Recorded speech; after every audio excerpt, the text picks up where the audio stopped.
Klub Sumsel United bersiap mengarungi Liga 2 Indonesia dengan tujuan naik ke Liga 1 Indonesia.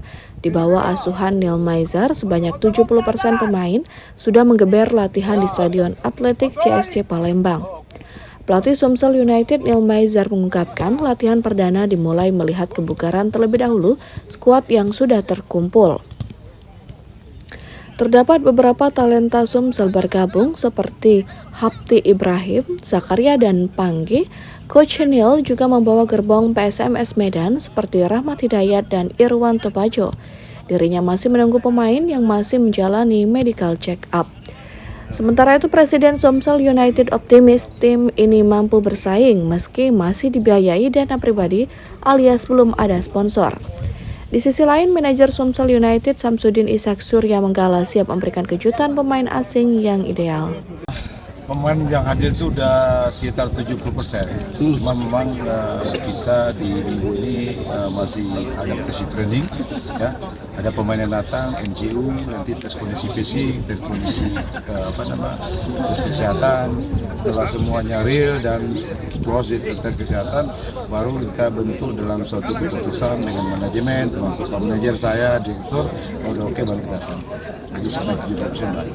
Kalau sponsor untuk sementara belum ada, masih kami dulu patung-patungan bersama presiden, manajer, direktur, yang lain-lain itu kebetulan memang Pak Presidennya senang dengan bola dari Kabupaten Lahat dulu. Walaupun Kabupaten Lahat itu saya sudah membuat klub Cahaya United. Ini di sini buat klub Sumsel United. Kalau pembiayaan apa, alhamdulillah masih Pak Presiden dan teman-teman yang lain berusaha. Kalau sponsor itu pasti kan melihat performa kita dulu.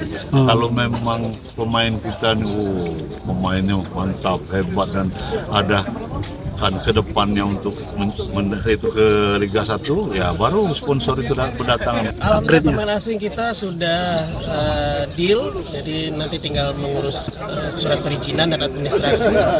Kalau tidak ada halangan, dalam waktu dekat akan hadir di Sumatera Selatan. Berapa banyak dan posisinya apa aja tuh? Nggak boleh dibocorin ya, nanti dikasih tahu satu-satu. Tapi yang pasti pemain asingnya sudah ada. Nanti pada saat hadir, semua media melalui media officer kita akan memberikan infonya dirilis secara resmi. Sebelumnya, Sumsel United juga merekrut ex-pelatih Sriwijaya FC Amirul Mukminin dan Mahyadi Panggabean. Dari Palembang, Bambang Irawan iNews melaporkan.